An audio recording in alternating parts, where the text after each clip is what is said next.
Good governance week સુશાસન સપ્તાહ ઉજવણી અંતર્ગત જિલ્લા આયુર્વેદ અધિકારી દાહોદ દ્વારા ફિઝિયોથેરાપી કોલેજ ઝાયડસ દાહોદ ખાતે સેમિનારનું આયોજન.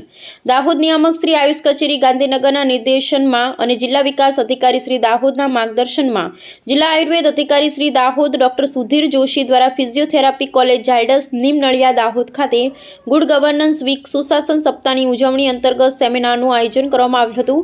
ડોક્ટર સુધીર જોશી દ્વારા વિદ્યાર્થીઓને ગવર્નમેન્ટ અને ગવર્નન્સ વચ્ચેનો ફરક સમજાવી સુશાસન કોને કહેવાય તેના પાયાના સિદ્ધાંતો કર્યા છે અને તેનું મહત્વનું પ્રેઝન્ટેશન દ્વારા નિદર્શન કરવામાં આવ્યું હતું. નવી પેઢીના યુવાનોમાં accountability, transparency, responsibility, rule of law તેમજ પબ્લિક ગ્રીવિયન્સ આદિ બાબત વિસ્તૃત જાણકારી આપી. છેવાડાના માનવી સુધી કેવી રીતે સુશાસન પહોંચીને સર્વાંગીણ વિકાસ કરી શકે તે સમજાવ્યું. જિલ્લા સ્તરે, રાજ્ય સ્તરે અને રાષ્ટ્રીય સ્તરે આ બાબત અમલમાં આવેલ નવીન પહેલની જાણકારી આપવામાં આવી. અહેવાલ ચંદુભાઈ મોહનિયા, ધાનપુર, દાહોદ.